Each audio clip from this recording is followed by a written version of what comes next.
हिजाब हिजाब से शुरू होने वाली मोहब्बत की एक अजीब दास्तां, ऐसी दास्तान जो कहीं सुनी ना हो। एक लड़का जो सईद खानदान से है और एक लड़की जो पठान है। हकीकत पर मबनी कम उम्र मोहब्बत की खूबसूरत दास्तान, आमना खान के कलम से। सफ़ेद चादर, निकाब चेहरा, हया की मूरत की उजली सूरत, छुपी हुई तो प्यार आए, किसी की दुनिया हंसा भी हो, गर उसे जो देखे तो प्यार आए। जरी, उठ जाओ। जरी, जल्दी करो। उठो, कब तक सोई रहोगी? कॉलेज के लिए गाड़ी आने वाली है। अल्लाह, मैं क्या करूं अपनी गंदी औलाद का। गाड़ी आएगी तो फिर ये इधर से उधर भागेगी। जरी की हैप्पी गुड मॉर्निंग रोज सुबह सुबह ये कवाली सुन के होती। उसकी आदत थी नमाज के बाद सोना। अब अम्मा कमरे तक पहुंच आई थी। जरी, क्या है बी माँ, थोड़ा तो सोने दिया करे ना। कंबल के अंदर मुंह करके बड़बड़ाई। अच्छा हो जो आज तुम्हारा गाड़ी वाला तुम्हें छोड़ के जाए। उससे कंबल मुंह से हटाया, उठ के बैठी और अल्फाज को जोर देकर बोली, किसी की इतनी हिम्मत कि वो जरमीना बिनते इब्राहिम खान सवाती को छोड़ के जाए। जरी, मैं कुछ और ना सुनूं। उठ जाओ, इससे पहले कि मैं जूती लूं। ओके मेरे अब्बा जी की मलका, जो हुक्म आपका। जरी, अम्मा ऐसे शर्मा के बाहर गई थी जैसे शादी को भी 1 महीना बिना हुआ हो। उठ जाए अब जमीना साहिबा, नींद तो आपकी माशाल्लाह खराब हो ही गई है। गाड़ी आने में ठीक 15 मिनट रहते थे। वो जल्दी जल्दी उठी और भागती भागती अपनी बिल्ली के पास आई जो उसके हाथ के बगैर कुछ खाना गुनाह समझती थी। मेरी प्यारी मानो, जल्दी जल्दी खाना आज। अच्छा ये ना हो गाड़ी आज सच्ची में छोड़ जाए। लोगों को बिल्लियों से मोहब्बत होती होगी, उसको अपनी बिल्ली से इश्क था। वो हमेशा अपनी मानो को मासूमा कहकर बुलाती। उसको दुनिया में अपनी मानो से ज़्यादा मासूम कोई नहीं लगता था। जल्दी खाओ मानो, देखो मैं कितना लेट हो गई, बस 10 मिनट रह गए। मानो को खाना खिलाने के बाद वो भागती हुई कमरे में आई। अभी भी मज़ीद 7 मिनट रहते हैं गाड़ी आने में। बाल वो रात को ब्रश करके खोल के सोती थी। वो एक पुरकशिश और पुरइत्मा शख्सियत की मालिक थी। उसकी खूबसूरत आंखें, काल पे तिल और उसके नीचे पड़ता खूबसूरत डिम्पल उसकी खूबसूरती को और निखारता। उसकी दोस्त से उसको डिम्पल क्वीन कहकर बुलाया करती। उसके चेहरे पे डिम्पल जचता ही इतना था। उसका रंग इतना सफ़ेद नहीं था, मगर उसमें इतनी कशिश थी कि हर कोई खिंचा चला था। दोस्तों की महफिल में वो महफिल की जान होती। उसके बात करने का अंदाज ऐसा होता कि 100 लोगों में वो एक अलग से पहचानी जाती। हमेशा मीठा मीठा बोलती। वो एक बाहिम्मत लड़की थी जो सच को सच और झूठ को झूठ कहने में कभी नहीं डरती। चाहे आगे कोई भी हो, वो हमेशा सच को सच बोलती। कुछ उसके खून में था कि डरना तो इन्होंने सीखा ही नहीं था। बस 3 मिनट मज़ीद। अल्लाह जी, प्लीज़ प्लीज़ प्लीज़ आज गाड़ी थोड़ी सी लेट आ जाए। तैयार तो वो तकरीबन हो ही चुकी थी। वो हमेशा सादगी में रहती और ना जाने कैसे वो इस सादगी में भी हमेशा बहुत पुरकशिश, पुरइत्माद लगती थी। गाड़ी दरवाजे पे थी। उससे अभी जूते भी पहनने थे, दांत भी ब्रश करने थे और नाश्ता। खैर वो तो क्या होता है, संडे के अलावा उसको कभी नसीब ही नहीं हुआ। जरी, आवाज़ आ रही है ना गाड़ी की? नहीं अम्मा, मुझे तो नहीं आ रही। ब्रश को दांतों में रखते हुए वो आराम से बोली, जो अम्मा ने बहुत अच्छे से सुन लिया। तुम ये जुबान लेके जाना ससुराल। जी जी मेरी प्यारी अम्मा, यही वाली लेके जाऊंगी, जो आपका हुक्म। वो हल्का सा मुस्कुराई और बड़ी सी चादर ली। वो हमेशा बड़ी सी चादर लेकर घर से बाहर जाती थी और मुंह ऐसे लपेटती कि आंखों के अलावा कुछ भी नजर न आए। अच्छा अम्मा, खुदा पामान। हस्बे मामूल वो आज भी पूरे 5 मिनट लेट थी, पर गाड़ी वालों को अब उसके लेट आने की आदत हो गई थी। वो हमेशा बैठ के पूछती, आज ज़्यादा तो लेट नहीं हो गई ना? और खुद ही मुस्कुरा दी थी। नहीं आपी, किधर लेट होती हैं? गाड़ी में बैठे हामिद ने कहा। वो उसके साथ गाड़ी में जाया करता था। उसको बच्चे इतने पसंद नहीं थे, मगर हामिद उसका बहुत प्यारा था। आज कॉलेज का आखिरी दिन था। हर कोई उदास आंखें लिए एक दूसरे को देख रहा था। अगर कोई एक दूसरे से नसें चुरा रहा था तो वो लैला मजनू की जोड़ी थी। ज़मीना और उसकी दोस्त फिज़ा। ज़मीना एक ऐसी लड़की थी जिसके गिर्द लोगों का हुजूम होता। वो हर एक की मदद के लिए हाजिर रहती। हर एक से ऐसे बात करती जैसे वो उसको सदियों से जानती हो। उसकी ज़िंदगी में बहुत से लोग थे जो उसके दोस्त थे। ज़मीना पूरे कॉलेज में वाहिद ऐसी लड़की थी जिसको हर एक के राज का पता होता। हर कोई उससे आके डिस्कस करता। वो सबको मशवरा दिया करती। सबको ये यकीन होता कि उनका राज उसके पास बिल्कुल महफूज है। वो फ़िज़ा से हर बात शेयर करती थी, मगर अपनी ज़ात से जुड़ी सब लड़कियाँ खुद को सरमीना का दोस्त कहकर फ़ख्र महसूस करतीं। मगर सरमीना की ज़िंदगी में बहुत कम ख़ास लोग थे। ये नहीं कि वो दूसरों को ख़ास नहीं समझती थी, उसके लिए हर कोई ख़ास होता, अपनी-अपनी जगह। मगर कुछ ऐसे लोग थे जिनके बगैर वो ज़िंदगी को तस्वुर ही नहीं करती थी। उन चंद लोगों में एक फ़िज़ा थी। उसका मुकाम उसकी ज़िंदगी में ऐसा था कि पूरी दुनिया एक तरफ और फ़िज़ा दूसरी तरफ। वो उसको प्यार से फ़िज़ू कहती थी। आज कॉलेज का आखिरी दिन था और दोनों ही एक दूसरे से नसें चुरा रही थीं। उनको पता था, अगर कोई एक बार कमज़ोर पड़ गई तो सँभलना मुश्किल हो जाएगा। फ़िज़ा का तो आगे यूनिवर्सिटी का कन्फ़र्म था, मगर सरमीना, उन दोनों की दोस्ती पूरे कॉलेज में मशहूर थी। दोनों एक दूसरे के बगैर एक सेकंड भी अलग नज़र ना आती। हमेशा दोनों पोनी टेल करती थीं। दोनों के हाथ में एक जैसी वॉच होती थी। कभी भी ऐसा नहीं होता था कि दोनों एक साथ चल रही हों और उनके हाथ में एक दूसरे का हाथ ना हो। सरमीना हमेशा फ़िज़ा के कंधे पे सर रख के बैठा करती थी। आज सब अलग हो रहे थे। सबने ये फैसला किया था कि यूनिवर्सिटी में साथ एडमिशन लेंगे। बस सरी का ही कन्फर्म नहीं था। उसके बाबा जान और भाई हज़ारा यूनिवर्सिटी के सख्त खिलाफ थे, मगर मानसेरा में कोई दूसरी यूनिवर्सिटी भी नहीं थी। ज़रमीना के घर का माहौल काफ़ी स्ट्रिक्ट था। उनको इजाज़त नहीं मिलती यूनिवर्सिटी की। उससे पहले उसके ख़ानदान में किसी ने कॉलेज भी नहीं पढ़ा था। उसे रोना-धोना डाल के कॉलेज की इजाज़त ले ली थी। वो एक पठान फैमिली से ताल्लुक़ रखती थी, जिनके घरों से लड़कियाँ कभी भी बाहर नहीं जाती थीं। दूसरी लड़कियों के मुकाबले में उन पे ज़्यादा पाबंदियाँ होती हैं। उनको ज़्यादा सँभल कर चलना पड़ता है। सरमीना ऐसी ही थी। वो हमेशा ज़रूरत से ज़्यादा सोचती। आज दिन भर यही बात करते रहे। रिज़ल्ट आने के बाद सब यूनिवर्सिटी में मिलेंगे इंशाल्लाह। आखिरकार चुप का सिलसिला टूटा। ज़री, मैं कह रही हूँ, तुम्हें आगे यूनिवर्सिटी में साथ एडमिशन लेंगे। अगर मेरी मीना नहीं लेगी एडमिशन तो फ़िज़ा भी नहीं लेगी। वो उसको अक्सर प्यार से मीना कहती थी। और तुम्हें अच्छे से पता है, मेरे ससुराल वालों को पढ़ी लिखी बहू चाहिए। हैं? कौन से ससुराल वाले? शर्मिला ने चौंक कर उसको देखा। अरे, होने वाले ससुराल वाले। ज़ाहिर सी बात है भाई, जो भी होंगे उनको पढ़ी लिखी ही बहू चाहिए होगी ना। तो मैंने आगे यूँ नहीं जाना है और आपके साथ जाना है। आपको समझ आ रही है ना मेरी बात? उसके उदास लबों पे अब एकदम मुस्कुराहट आई, डिंपल और गहरा हुआ। वो हमेशा फ़िज़ा को माथे पे प्यार किया करती थी। आज भी उससे ऐसा ही क्यों? ज़री, मेरी बात मान लो ना प्लीज़। उससे बेबसी से कहा। शर्मिला की खामोशी से झुंझला के उसने चीख के बोला, समझ आ रही है ना मेरी बात? जी, मुझे समझ आ रही है आपकी बात, मगर मेरे घर वालों और भाइयों को कौन समझाएगा? दो भाइयों की इकलौती और छोटी बहन होना भी अज़ाब से कम नहीं होता। बाज़ औक़ात मुझे कुछ समझ नहीं आ रही, बस वादा करो कि तुम आगे एडमिशन लोगी। अच्छा ठीक है, मेरे होने वाले बच्चों की खाला मैं लूँगी इंशाल्लाह। बस तुम दुआ करना कि इजाज़त मिल जाए मुझे।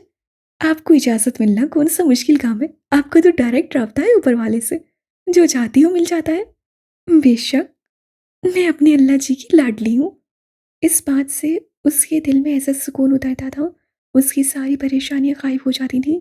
कुछ वक़्त पहले की उदासी कैसे ख़त्म हुई उसको पता ही नहीं चला। फ़िज़ा ने उसको एकदम गले से लगा लिया। उसकी मोटी-मोटी आँखों में आँसू तो अब भी थे, मगर अब वो आँसू उदासी के नहीं थे। उसको पता था, ज़मीना सवाती जो कहती है वो करती भी है। आज सब गले मिल रहे थे। जाने कौन अब कहाँ मिले, किसी को कुछ पता नहीं था। सब कह रहे थे यूनी में साथ जाएँगे, मगर उनमें से कुछ की शादी हो जानी थी। जिनको ज़मीना की तरह यूनी में जाने की इजाज़त नहीं मिलनी थी, उन्होंने प्राइवेट घर में बैठकर पढ़ना था। अब ज़मीना के लिए सबसे मुश्किल मरहला था यूनी के लिए घरवालों को राज़ी करना। कुछ तो उसने सोच लिया था कि कैसे ये काम मुमकिन है, मगर फिर सोच के उदास हो जाती, अगर ना इजाज़त मिली तो। आज वापसी में गाड़ी में उसने ज़ीशान रोकी के गाने नहीं सुने थे। वो अक्सर 5 मिनट का भी सफ़र करती तो ज़ीशान के गाने सुनती, मगर आज वो कुछ और ही सोच रही थी। अब्बू, अम्मी, लाला कुल, जी कुल को कायल करना तो नामुमकिन सी बात थी। अलबत्ता दादी अम्मा को वो मना सकती थी। दादी अम्मा उसकी हर बात मान जाया करती थीं। कॉलेज जाने में भी उनका ही हाथ था, वरना वो मैट्रिक के बाद घर पे बैठ जाती। 2 साल जो उससे कॉलेज में लगाए थे, उसको ही पता था। एक भी दिन ऐसा नहीं था कि वो लोकल गाड़ी पे आई हो। उसके लिए एक अलग गाड़ी लगाई गई थी और ड्राइवर भी मुकम्मल एतमाद का बंदा था। उसने सोचा कि वो दादी अम्मा को मना लेगी, दादी अब्बू को और एक दफ़ा अब्बू राज़ी हो गए तो भाइयों की तो हिम्मत भी नहीं होगी उनके सामने कुछ बोले, लेकिन उसको इजाज़त मिलना नामुमकिन सी बात थी। उधर जिधर लड़के-लड़कियाँ इकट्ठे पढ़ते हों, उसने आज तक किसी लड़की से बात भी नहीं की थी, ना ही अपने ख़ानदान में और ना ही ख़ानदान से बाहर। वो रिवायती पठान तो नहीं थे, जिनके घरों में लड़कियाँ टोपी वाला बुर्का लें, मगर खून तो पठानों का ही है ना। उसको अगर हल्की सी उम्मीद थी तो वो दादी अम्मा से थी। सोचों के सिलसिले टूटे, वो हकीकत की दुनिया में आई। उदासी फिर से उसकी आंखों में छा गई। वो जब भी उदास होती उसकी आंखें सारी उदासी अपने अंदर समेट लेती और सबको पता चल जाता आज सरमीना खान सवाती साहिबा उदास है। सोचते सोचते उसका दिमाग घूमने लगा। उससे आंखें बंद की, सर को गाड़ी की सीट से लगाया, दिमाग को बिल्कुल पुरसुकून किया। आपको इजाज़त मिलना कौन-सा मुश्किल काम है? आपका तो डायरेक्ट राब्ता है ऊपर वाले से। वसीला की बातें कानों में गूंजी और फिर से उसके दिल में सुकून उतरा। आज वो घर आई तो बिल्कुल खामोश थी। ऐसे भी वो इतना बोलना नहीं करती थी, मगर एक रौनक ज़रूर रहती थी घर पे और बहुत शरारतें करने वाली, बहुत खुशमिज़ाज सी थी। मगर पिछले कुछ महीनों से वो गुम-गुम सी रहने लगी और अभी तक किसी को उसकी बात की वजह समझ नहीं आई थी। अचानक क्या हो गया? वो क्यों ऐसे गुमसुम सी रहती है? वो अपने हर राज़ बस अल्लाह जी को बताती, उनसे बातें करती थी और तो और उनसे खफ़ा भी हो जाया करती। अल्लाह जी, आज मैं खफ़ा हूँ आपसे बस। फिर चुप होती, जैसे कोई सुन रहा है, कोई उसकी बात का जवाब दे रहा है। क्यों? मैं आपसे खफ़ा नहीं हो सकती? मेरा दिल हुआ खफ़ा होने का, तो बस मैं खफ़ा हो गई आपसे। अब आप मुझे किसी के हाथों चॉकलेट खिलवा के भी राज़ी नहीं कर सकते। मैं बस खफ़ा हूँ आपसे आज। सुन लें, मुझे चॉकलेट नहीं खानी अच्छा? फिर मुस्कुरा देती। उसका खूबसूरत पड़ता डिंपल और गहरा हो जाता। आंखों में अजीब सी चमक होती जब भी वो मुस्कुराती और फिर वो बेसब्री से चॉकलेट का इंतजार कर रही होती। उसको पता होता अल्लाह पाक किसी न किसी के हाथों चॉकलेट उस तक पहुंचा देंगे। कोई ना कोई वसीला बन ही जाएगा। ऐसा कभी नहीं हुआ था कि वो कुछ भी मांगे और उसको ना मिले। वो अपनी छोटी से छोटी और बड़ी से बड़ी चीज़ अल्लाह से मांगा करती थी और हमेशा उसको मिल भी जाती थी। उसको अल्लाह के अलावा किसी से कुछ माँगना अच्छा भी नहीं लगता था, चाहे वो चॉकलेट ही क्यों ना हो। वो आम लोगों के मुकाबले में कुछ ज़्यादा ही सोचा करती थी। ज़री, क्या हुआ है बच्चे? अमूमन वो जब कॉलेज से वापस आके खुद दादी अम्मा के पास जाया करती थी, मगर आज वो मानो वो खाना खिलाने के बाद सीधा अपने कमरे में आई थी। अरे अम्मा जी आप! मैं आ ही रही थी ना, आपके पास। दादू उसके पास, उसके बेड पे ही उसके करीब होके बैठी। वो हमेशा सर पे दुपट्टा रखती थी।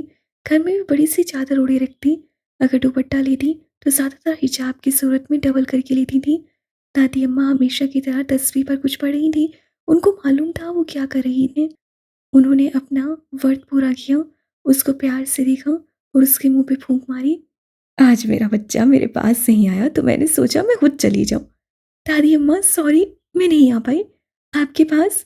वो आज थकी थी थोड़ा, वो शर्मिंदा हो रही थी। कोई बात नहीं माड़ा, देखो मैं खुद आ गई तुमको देखने। उनका लहजा पश्तो वाला था। उर्दू बोल तो लेती थी मगर पश्तो का टच उसमें लाज़मी होता था। आज तुमने अपनी बिल्ली से बातें भी नहीं की। तबीयत वबीयत तो ठीक है ना तुम्हारा? दादी अम्मा मानो है नाम इसका। वो ज़रा खफ़ा होके बोली। उसको अच्छा नहीं लगता था कि कोई उसकी मानो को बिल्ली कहे। मानो नाम है या शानो है तो बिल्ली ही ना। अब बिल्ली को बिल्ली ना बोले बंदा तो कुत्ता बोले। तुम भी कमाल करती है ज़रमीना। ज़री को अपने हर रिश्ते के साथ मोहब्बत थी और वो ज़्यादा से ज़्यादा वक्त अपनी दादों के साथ गुजारती थी। हमेशा उनसे उनकी जवानी के किस्से सुना करती। आज वो परेशान थी। उसे दादी को राज़ी करना था, जो कि बहुत मुश्किल काम था, मगर उसे सोच लिया था हार तो वो भी नहीं मानेगी। खून तो उसकी रगों में भी सवातियों का ही था। आज मैं बात नहीं करूँगी उन्हीं के सिलसिले में। एक दफ़ा पेपर हो जाए फिर बात करूँगी। उसने दिल में सोचते हुए कहा। आज तो लोग पढ़ रहे हैं। वो उसके पास बैठा, उसकी एक किताब उठाई और सफ़े इधर-उधर करते हुए उसको तंग करने लगा। सुल्तान उसके दूसरे नंबर का भाई था। ज़मीना उससे 1 साल बड़ी थी, मगर उसको कभी नहीं लगा कि वो उसकी बड़ी बहन है। भाई छोटे भी हों, वो हमेशा बहनों के मामले में बड़े ही होते हैं। ज़री को कभी नहीं लगा कि वो उससे बड़ी है। वो उसको चांची कहकर बुलाती। वो दोनों आपस में हमेशा गपशप लगाया करते थे। खैर से कितने पेपर रह गए मेरी बहन के? क्यों? मैं आपको क्यों बताऊँ? जैसे तो मुझे पास होने पे बड़ी गिफ्ट दे देते हैं ना आप। उससे मुँह बना के जवाब दिया। अच्छा तो मेरी तोता मैना का मूड खराब है।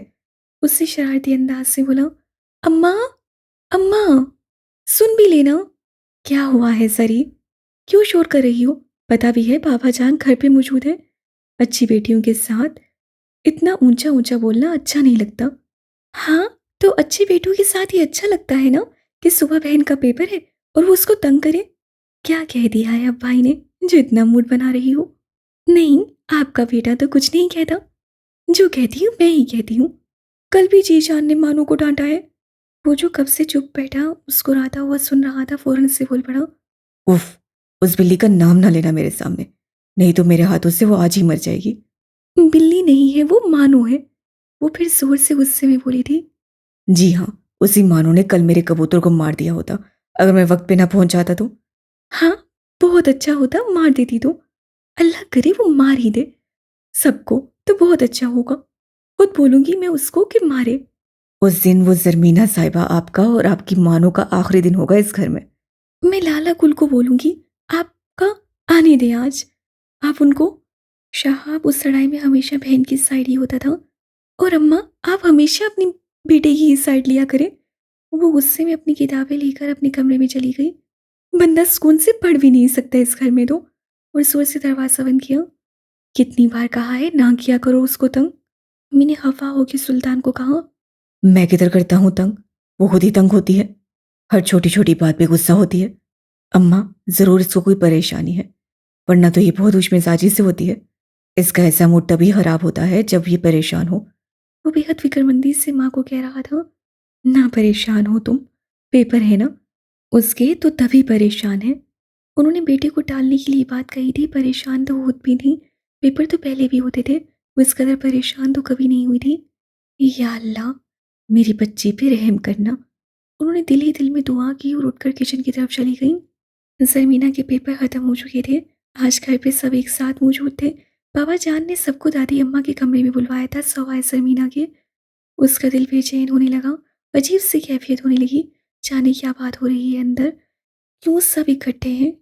वो दरवाजे के बाहर आके खड़ी हो गई।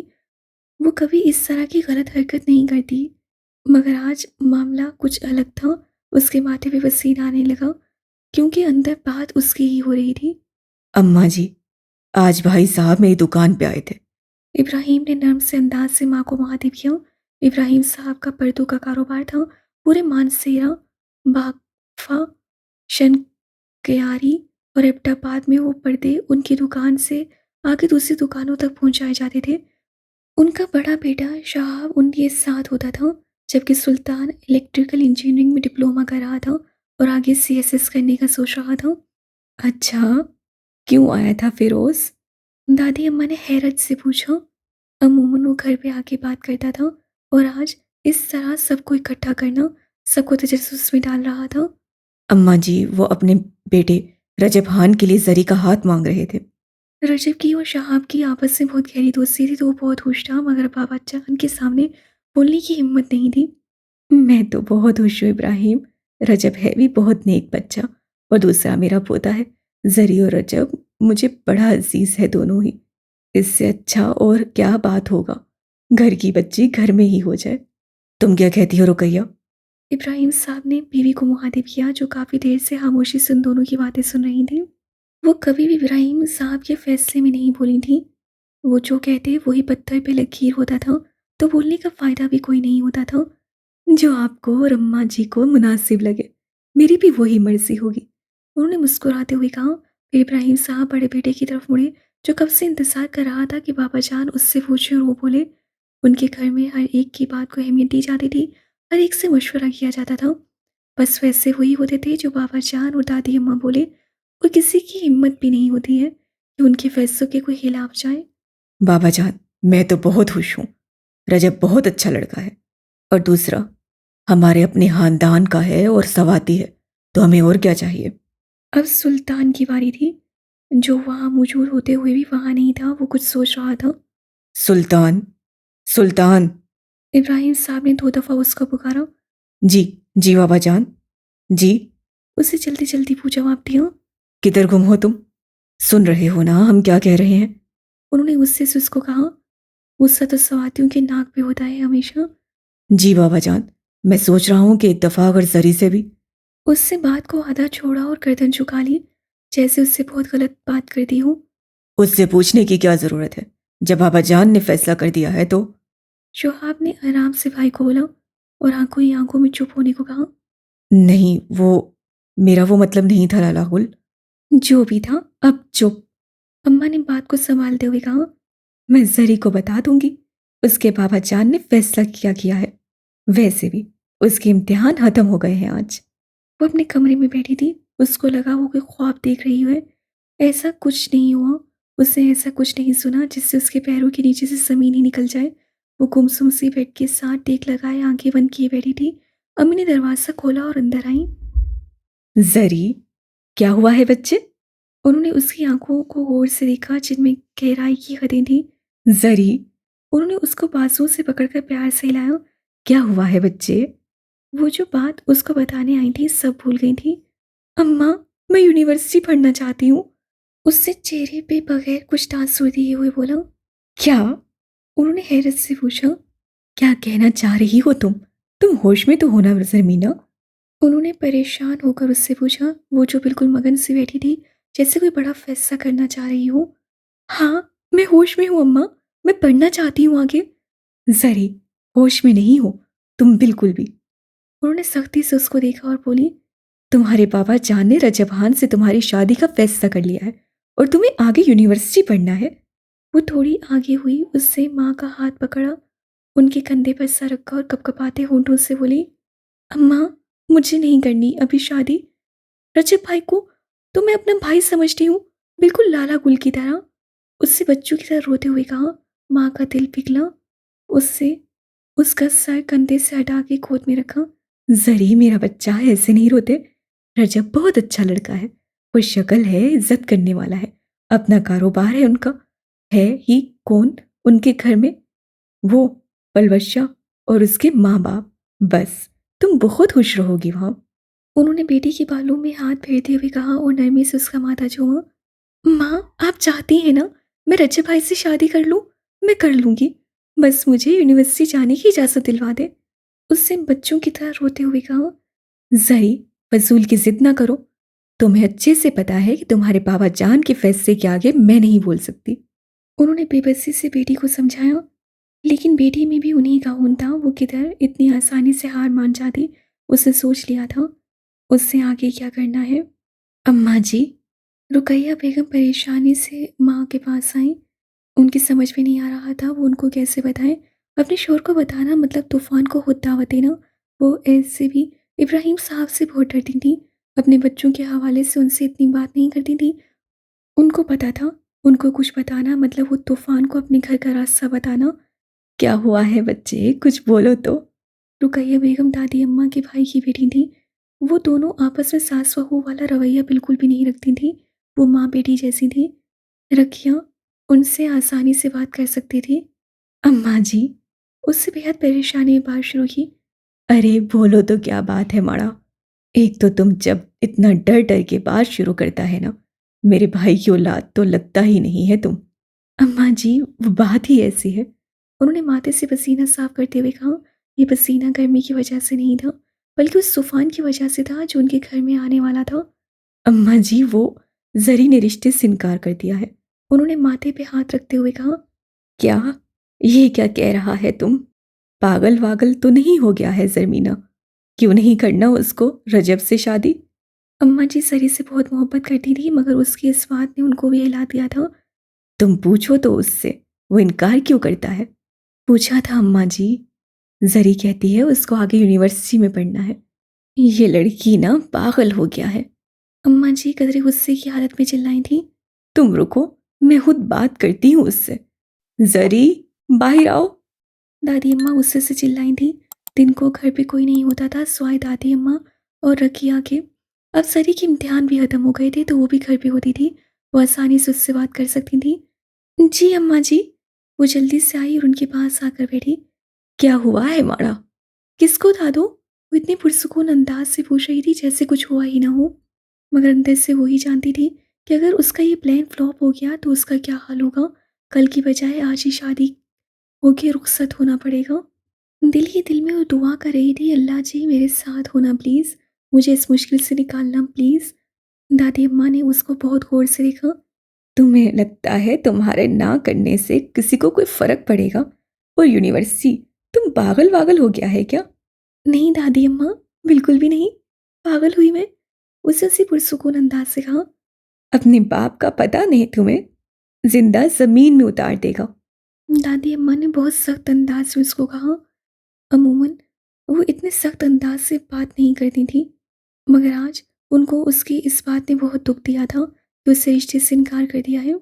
जरी, बदतमीजी की भी हद होती है। इतने वक्त की चुप अम्मा बोले बगैर न रह सकी। अम्मा मैं बदतमीजी नहीं कर रही, अपना हक इस्तेमाल कर रही हूँ। अगर आपने मेरी रजब भाई से शादी करवानी है तो मुझे यूनिवर्सिटी की इजाज़त दिलवाएं। उसकी रगों में भी उनका ही खून था।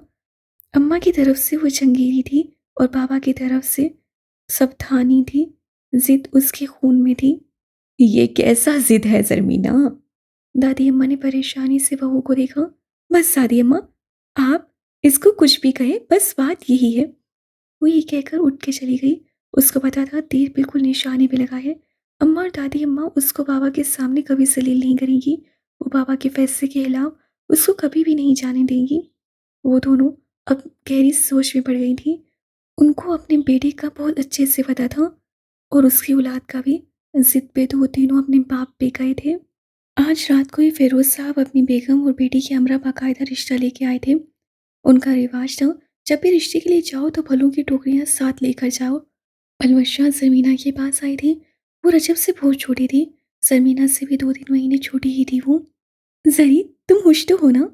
उससे उसके चेहरे को देखकर इंतहाई तशवीशनाक अंदाज से पूछा। बाबा जान खुश है तो मैं भी खुश हूँ। उसने सरसरी सा जवाब दिया, जैसे वो मजीद उससे कोई और बात नहीं करना चाह रही हो। मगर वो भी पलवशा थी, किधर चुप रह सकती थी। जबकि उसको ऐसा लगा कि उसके भाई के लिए जो लड़की मांग रही है वो खुशी नहीं। जरी, तुम किसी और को पसंद करती हो? उसने उसके चेहरे को मुकम्मल देखते हुए कहा। जरी को लगा जैसे उसके पैरों के नीचे से किसी ने जमीन छीन ली हो, उसके सर से किसी ने चादर उतार ली हो। उससे बहुत हैरत से उसको देखा। क्या क्या कहा है तुमने? फिर से कहना एक दफा। उसने इस कदर गुस्से से पूछा था कि बलबशा को खुद ही अपने सवाल पे शर्मिंदगी होने लगी। अरे, मैं तो मजाक कर रही थी। वो अपनी शर्मिंदगी को मिटाने के लिए बेकार सा मुस्कुराई और वहां से उठकर दादी अम्मा के पास गई जिधर सब बड़े बैठे थे। अम्मा, आप कुछ बोल नहीं रही हैं। फिर वो सान ने हैरत से उनको देखा। माँ जी के जहन में सरीखी दिन वाली बातें थी। मुझे आगे यूनिवर्सिटी पढ़ना है, अगर आप चाहते हैं मैं रजब भाई से शादी करूं तो मुझे यूनिवर्सिटी जाने की इजाज़त दिलवाएं। वो लोग इतना अचानक आए थे कि अम्मा को इब्राहिम साहब से बात करने का मौका ही नहीं मिला था। वो अब भी कुछ गुमसुम सी थी। उन्होंने अभी भी बेटे की बात नहीं सुनी थी। अम्मा, आप ठीक तो है ना? इब्राहिम साहब अम्मा के पास आए और उनके माथे पे हाथ रखते हुए पूछा। हाँ हाँ मुड़ा, ठीक हूँ। मुझे क्या होना है भला? अम्मा, आपकी तबीयत मुझे बेहतर नहीं लग रही। मैं डॉक्टर को कॉल करता हूँ। फिरोज साहब ने परेशान होते हुए कहा। नहीं नहीं फिरोज, मैं ठीक हूँ। तुम परेशान ना हो बच्चे। फिरोज और इब्राहिम साथ ही रहते थे, मगर जब से बच्चे बड़े हुए तो उन्होंने घर अलग कर लिए और बच्चे आपस में एक दूसरे से पर्दा करने लगे। इब्राहिम साहब छोटे और फिरोज साहब बड़े भाई थे। वो बस 2 भाई और एक बहन थे। बहन की शादी मर्दान में हुई थी। वो वहीं पे रहती थी। अम्मा, मैं जरी का हाथ मांगने आया हूँ। वैसे तो मैंने इब्राहिम भाई से सरसरी सा जिक्र किया था कि वो आपसे और भाभी से मशवरा कर ले। फिरोज साहब माँ के पास बैठे और उनको कहा। रुकैया बेगम और फिरोज साहब की सोजा भी वहीं पे मौजूद थी, मगर दोनों ने ऐसी चादर ले रखी थी कि मुंह सारा नजर न आए। वो लोग पर्दा करती थी एक दूसरे के शोरों से। वो शुरू से ही पर्दा लिया करती थी जब साथ एक घर में भी रहती थी। फिरोज, रजब मेरा बेटा है। बच्ची भी घर की है और बच्चा भी घर का ही है। इससे अच्छी और क्या बात है कि घर की बच्ची घर में ही जाएगी। मगर मेरी एक शर्त है, जमीना 2 साल यूनिवर्सिटी में पढ़ेगी। तुम किसी को पसंद तो नहीं करती? सरी को बलवशा की ये बात गोली की तरह लगी। वो किस लड़की को कह रही थी? उसको जिसने आज तक किसी नामहरम को नहीं देखा, किसी नामहरम की जुबान से अपना नाम नहीं सुना, किसी नामहरम का ख्याल भी अपने दिल में नहीं लाया। वो तो गहरी चादर लेती थी ताकि उसका एक बाल भी किसी को नजर ना आए। वो तो ऐसे बात करती थी कि उसकी आवाज़ भी कोई ना सुने, ताकि किसी नामहरम को उसकी आवाज़ भी ना आए। वो तो अल्लाह पाक और आका जान के बगैर किसी की मोहब्बत को तसव्वुर ही नहीं कर सकती। वो किसी नामहरम को पसंद करेगी। वो उससे ये सोचते ही तौबा तौबा कहा, कानों को हाथ लगाया। ए अल्लाह पाक, मेरे दिल में कभी भी किसी नामहरम की मोहब्बत न डालना। मेरे दिल से अपनी और अपने महबूब की मोहब्बत कभी भी ना निकालना। मैं खुश हूँ तेरी मोहब्बत में। मुझे किसी इंसान की मोहब्बत की कोई तलब नहीं। मुझे अपनी मोहब्बत से कभी भी महरूम ना करना मेरे मालिक। उससे हाथ उठा के दुआ की थी और कुछ देर वैसे ही वहाँ पे खाली सा सेन लिए बैठी रही। ये दुआ करते हुए उससे कब सोचा था वो मरेगी भी तो किसी नामहरम की मोहब्बत में। सब लोगों ने चौंक कर दादी अम्मा को देखा। तुम लोग इसको मेरी शर्त समझो, मेरा फैसला या फिर मेरा हुक्म। मैं चाहती हूँ जरी 2 साल यूनिवर्सिटी में रहे कि अपनी तालीम मुकम्मल करे। अम्मा को पता था सरमीना अगर खुद ये बात करेगी तो उसकी कोई भी नहीं सुनेगा। वो उसकी धमकी से नहीं डरी थी, बल्कि उसकी ख्वाहिश का मान रखना चाहती थी। सरी बहुत कम कोई ख्वाहिश करती थी और ना जाने कैसे वह भी मदद होती और उसकी हर ख्वाहिश पूरी होती थी। अम्मा जी, ये क्या कह रही हैं आप? हमारे खानदान में पहले किसने यूनिवर्सिटी पढ़ी है जो अब हम अनोखा काम करें? मैं तो उसके कॉलेज के भी खिलाफ था। आप ही ने जबरदस्ती उसको दाखिला करवाया और अब यूनिवर्सिटी। माँ की इस बात से उसका दिमाग बिल्कुल कंट्रोल से बाहर हो गया था। बेशक वो अपनी माँ से बहुत मोहब्बत करता है, मगर ये बात उसको यकीन ही नहीं आ रहा था। उसके घर में भी कभी यूनिवर्सिटी का जिक्र हो सकता है, वो भी उसकी बेटी के लिए। अम्मा, इब्राहिम ठीक कह रहा है। अब हमारी बच्चियां भी बाहर जाएंगी, गैर मर्दों के साथ बैठ के पढ़ेंगी। जो बात हमारे खानदान में किसी ने नहीं सोची, उसकी शुरुआत हम करेंगे। अम्मा, बहुत गलत बात है ये। मैं तो कम से कम इस बात के हक में बिल्कुल भी नहीं हूँ। फिरोज साहब भी माँ के इस फैसले से बहुत हैरान हुए थे। वो कैसे इतनी बड़ी बात ऐसे मौके पर कर सकती हैं जब वो रिश्ता लेने की बात करने आए हैं। अम्मा जी, आपको पता भी है हजारा यूनिवर्सिटी के क्या हालात बने हुए हैं। लड़के आपस में एक दूसरे को मार रहे हैं लड़की के लिए। आपको पता भी है किस किस तरह के लोग हैं उधर। शाहाब ने बज़ाहिर तो नर्म लहजे में दादी अम्मा को कहा, मगर अंदर से उसका दिल ही जानता था कि वो क्या कर गुजरे। हज़ारा यूनिवर्सिटी के नाम से ही उसको नफरत थी। लाला गुल बिल्कुल ठीक कह रहे हैं बाबा जान। उधर के हालात ऐसे नहीं हैं कि हम अपनी इज्जत को उधर भेजें। उधर सिर्फ लड़कियां ही नहीं, लड़के भी होते हैं, और हैं भी हर तरह के घरों के। सुल्तान ने भाई की बात आगे बढ़ाते हुए कहा। दादी अम्मा ने सबकी बात बहुत आराम से सुनी। मतलब अब तुम सब इतना बड़ा हो गया है कि हमारे फैसले में बोले। अब हम शायद फैसला लेने के काबिल ही नहीं रहा। ठीक है, तुम लोग जानो और तुम लोगों की औलादें जाने। नहीं अम्मा जी, ऐसी कोई बात नहीं है। आपका हर हुक्म सर आंखों पे, मगर यूनिवर्सिटी वाली जिद पे मैं आपका साथ नहीं दूंगा। जरी मुझसे ज्यादा आप ही की बेटी है, मगर आपको यूनिवर्सिटियों का नहीं पता। मेरी बेटी को आज तक किसी गैर मर्द ने नहीं देखा, और आप चाहती हैं वो गैर मर्दों में बैठ के पढ़े। ये मुमकिन नहीं है। इब्राहिम साहब ने नसें नीची करके माँ को अपना फैसला सुनाया। ठीक है इब्राहिम, जैसे तुम लोग मुनासिब समझो। वो दिल बर्दाश्त होगी बोली। अम्मा जी, आप मेरी बात को क्यों नहीं समझ रही? खुदा के लिए मुझसे खफा ना हो। आप ऐसा नहीं सोच सकती हैं। मैं जानता हूँ ये सब जरी ने कहा होगा आपसे। उन्होंने पहले दुख से कहा और सरी का नाम लेते ही उनको अजीब सा चिल्ला लाया था। वो लोग बेटी को कुछ कहना तौहीन समझते थे और वो भी किसी के सामने कुछ कहना। उन्होंने आज अपने असूल तोड़ दिए थे और एक जोरदार आवाज़ लगाई। जरमीना गुल। मैं उससे बाद में बात कर लूँगी। आप उसको ऐसे क्यों? रुकैया बेगम ने फुकलाए हुए लहजे में कहा। जरमीना। इससे पहले दादी अम्मा कुछ कहती वो भागती हुई उधर आई। उसको आज लग रहा था जैसे आज उसकी ज़िंदगी का आखिरी दिन है। वो तीनों बहन भाई ऐसे भी अपने वालिद से बहुत डरते थे। उनके सामने भी नहीं बैठते थे। और सरी, उससे तो बाप के सामने कभी सर उठा के बात भी नहीं की थी। बाप के सरमीना कहने ने ये उसके पैरों के नीचे से ज़मीन खींच ली थी। वो बाहर खड़ी सब सुन रही थी। उसको पता था क्या होने वाला है। जी जी जी जी बाबा जान, उससे कांपते हुए कहा। उसको ऐसा लग रहा था जैसे उसके जिस्म से रूह किसी ने निकाल दी हो। अम्मा जी क्या कह रही हैं? फिरोज साहब ने उसी अंदाज से पूछा जिस अंदाज में उन्होंने उसको बुलाया था। बस आवाज़ से पहले की निस्बत थोड़ी सी नरमी आई थी। "क- क- क्या बाबा जान?" उसने नसें नीचे करके लड़खड़ाती टांगों के साथ पूछा। तुम आगे यूनिवर्सिटी पढ़ोगी? इब्राहिम साहब ने ऐसे पूछा उसको लगा जैसे आसमान उस पे गिर गया हो, ज़मीन पैरों के नीचे से कहीं निकल गई हो, जैसे वो गहरी खाई में गिर रही हो। उसे सोचा भी नहीं था, उसकी एक ख्वाहिश का, सिर्फ़ एक ख्वाहिश का ऐसा रद्द-अमल होगा। तुमसे पूछा है मैंने। इब्राहिम साहब ने आवाज़ को और ऊँचा किया। "न न न न नहीं बाबा जान।" उससे फूट-फूट के रोते हुए कहा, जैसे कोई मरता हो और अचानक इत्तला पे घर वाले रोते हों। वो कभी भी अपने बाप से बगावत नहीं कर सकती थी, वो कभी भी उनके सामने नहीं बोल सकती थी। हाँ, मुझे पढ़ना है, अगर आप इजाज़त नहीं देंगे तो रजब खान से मेरे रिश्ते को भूल जाएँ। वो कभी मर के भी ऐसा ना बोले, वो एक फर्माबरदार माँ की औलाद थी।